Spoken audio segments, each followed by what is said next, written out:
Vic Fangio's defense has flipped the script following an impressive week of not only joint practices versus the Patriots, but now back-to-back winning days versus the Eagles' offense, with even some forgotten defenders starting to come alive. Also hear why Jalen Hurts is using the past few days to correct a major flaw in his game from last season, and just how concerning is the Birds' offensive line injuries. I'm Thomas Mott. This is the Thomas Mott Show.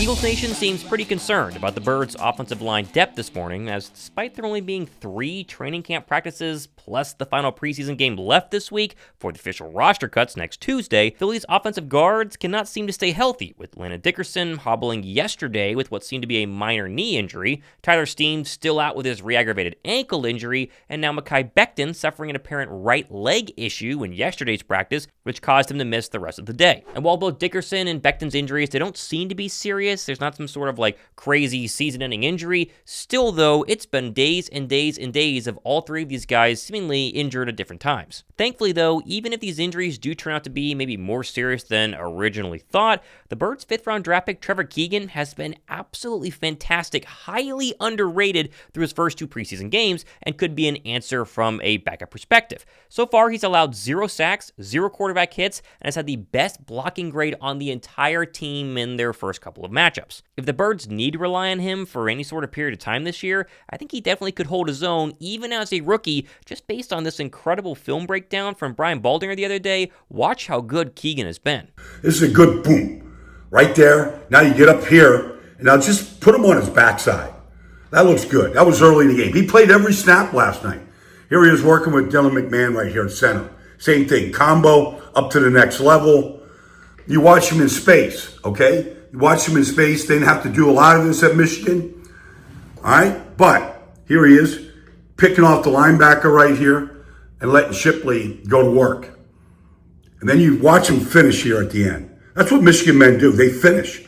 That's what they're taught. And that's what he did. Also, the winner of the Kelly Green sideline hat is Liam Tyler 9974. So, Liam, go down to my description box, look at the instructions on how to claim the hat, send me the email, and I'll get that sent out to you as quickly as possible. Also, I have reports of people getting some scammy fraud messages from people that aren't me, trying to say you won one of my giveaways. That's definitely a scam. I would never reach out to you to tell you that you want a giveaway. I announce the winners here on my show, and then you have to reach out to me, prove yourself to be the right person, and then I'll send you whatever the said giveaway is. Plus, the signed Brian Westbrook jersey and the Eagles Falcon tickets, we're not giving those away until I get past 60K subs, so we're not there yet. Hit the sub button to get us closer. Now, despite the Birds' defense really being dominated early in training camp, much to the chagrin of a lot of the commenters on my show, I think the time is starting to shift a little bit, as Philadelphia not only got the better of the Patriots in quite impressive fashion during last week's joint practice, but also have clearly picked up the intensity the past few days, with SI.com noting that, quote, "It's not too often that Fangio's rebuilding defense has gotten the best of Philadelphia's uber-talented offense. Saturday was the first day you can make a declarative statement and say the session tilted dramatically towards the defense." And exactly how is the Eagle defense starting to slowly get the better of the Eagles' offense? There's really one word: blitzing. Philly notably brought the heat almost every snap on both the Saturday practice and the Sunday practice. And when the dust settled, Josh Sweat had 3 sacks, Brandon Graham had 2, and Jalen Carter and Nakobe Dean each had 1. Fangio explained during his press conference that this is all part of the plan, a little new install this week. And of course, despite practice success, the legendary defensive coordinator said, "We're not truly going to know how good the pass rush is until we get some actual game action." There was no consideration for the offense. It was just time that we installed some stuff, and yesterday we worked on it. We installed it prior to yesterday's practice and worked on it and called it a few times. Yeah, I think some of them have good blitz abilities. It's always hard to tell until you get in real games, or because, in practice, we're supposed to back off as we get close to the quarterback so you don't finish, and finish is the big thing in pass rush. So, that's why we fight for a lot of pass rush drills, because it's the one time we can finish and not worry about getting too close to the quarterback. So, yeah, but I do think we have some guys that can do it. Still, though, all this blitzing, it's not really Fangio's MO. It's a new wrinkle he seemingly has been adding in with the Eagles' defense. Historically, he's brought more than his base for 30% of the time throughout his career, compared to, say, the Vikings last season, who led the league in bringing pressure with a whopping 58.3% of the time. And again, it does seem to be working, as, for instance, Jalen Hurts just yesterday had his least efficient day of training camp all month long, going 15 of 25 with 2 touchdowns and 0 interceptions. Oh, and if you're about to comment that you're worried Hurts might not have figured out how to handle the blitz, as that was a major problem for QB1 in 2023, well, how about listening to Devin White explain what Jalen Hurts has done recently the past couple of days following some successful pressures by Fangio's defense? I mean, right now it's just a lot of new things being thrown at him. You know, we putting stuff in on the fly, and we don't meet before practice, so they probably don't get a chance to go over certain things, but I think the biggest thing that he's doing is he's being patient in his progression as far as getting to the line fast and, you know, using dummy counts to be able to get us to undress ourselves as far as, you know, when a person finna blitz, they eager to go. So if he give you a hard hut and you kind of, you know, show he can kind of point it out. So I think that's what he's been doing a lot lately. He's not been rushing, trying to, you know, get to the ball and just go set hut. You know, he's kind of been taking his time and really picking the defense apart, you know, and at least trying to. So we trying to do a great job of, you know, we knowing he doing that. We watching the play clock and we trying to show a dummy disguise just so we can get him. And he's taking a lot of onus to it. You know, I watched him today. We put a new blitz in and it kind of worked a couple times. First thing he did was go stand by Vic and he asked him questions like, you know, what is this? You know, like, because he got to know, you know, as a quarterback. So you see your quarterback just eager for knowledge, you know, from a defensive coach and want to be able to pick it up and want to be able to see, all right, well, I need to get to this protection, need to do this. Because at the end of the day, we're going against each other, but we're only here to make each other better. And it's not just defenders noticing Hurts' eagerness to improve his recognition and execution versus the blitz. Jordan Mailata said this area of Hurts' game has dramatically improved from where it was last year. Well, none of that really matters, but Jalen's doing a great job of just, you know, communicating the process, going through his process and making sure that everyone at front in the O-line understands their job. You know, and I think he's taking control. Everyone's going to say, oh, you know, we lost Kelsey. You know, Kelsey was this, Kelsey was that. Well, Jalen's taken a big step in leading in that role, that, you know, leadership, and making sure that everybody knows their points. Everybody's on the same point. Everyone knows their routes. Everyone knows who's hot. Is he doing that more than last year? He's taking a tremendous step in that direction, yes. All this goes to show iron sharpening iron. Eagles practice is a very, very real and good thing. Now, again, with the added blitzes, we've gotten some proof of life from a couple of players we haven't heard much of the past couple of weeks, starting with Josh Sweat, who again over the weekend just said recorded 2 sacks and seemed to have his breakout performance of training camp.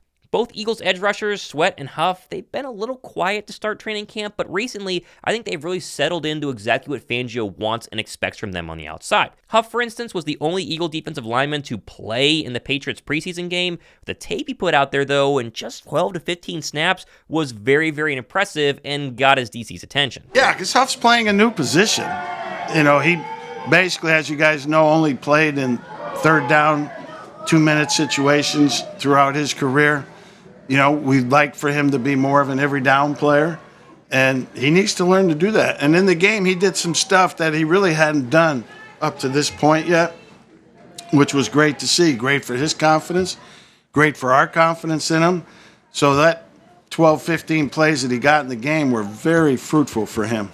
Throw in the fact that Dallas Goedert was asked by reporters who he thinks will have a breakout season, and Huff's name was very quick to be brought up. I'm going to go with defensively. I'm going to go with Bryce Huff. You know, just going against him every day, blocking him.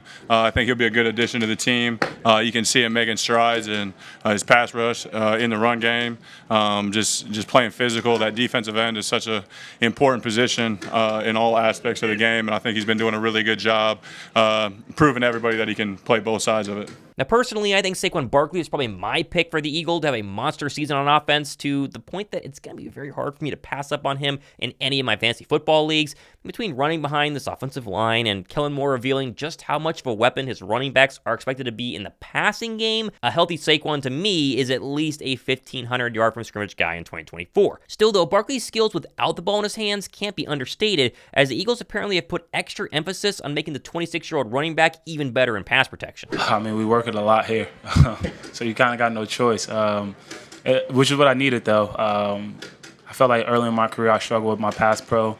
The last 2 years, I feel like that was something that I was able to improve on and get better at. And it's just understand the scheme and the protection and who I have. And once you know that part, you can feel confident going into your pass pro. But yeah, we work a lot here, and Coach Jamal does a really good job with all the backs of teaching us the right fundamentals and putting our body in the right position so we can execute the block. Now, in some other practice news, ESPN Eagles reporter Tim McManus wrote this morning that the Eagles cornerback Isaiah Rodgers is likely considered the front runner to start opposite Darius Slay, which shouldn't be a huge surprise. If you've been watching my show, I've told you almost every single day the past couple of weeks, Rodgers has been the starter opposite of Slay, at least so far during practices, but still, it didn't seem like a guarantee after Keegan Ringo had some very impressive preseason game reps. Now, again, this isn't gospel, it's a report, likely leaning in Rodgers' direction, but we'll see over the next couple of days if this stays true. I still believe it is going to be the case that Rodgers is going to beat out Ringo. We also got a new report this morning that it seems likely the Eagles will look to add a wide receiver before the 2024 season starts, per ESPN's Tim McManus.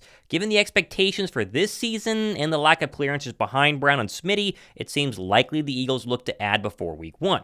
Now, this could mean just signing some roster cut casualty from another team next week, but if you want to dream big, I see 4 possible targets that make a lot of sense, including Jahan Dotson from the Commanders, Michael Thomas, formerly of the Saints, no thanks, John Mechie of the Texans, and Robert Woods, also from Houston.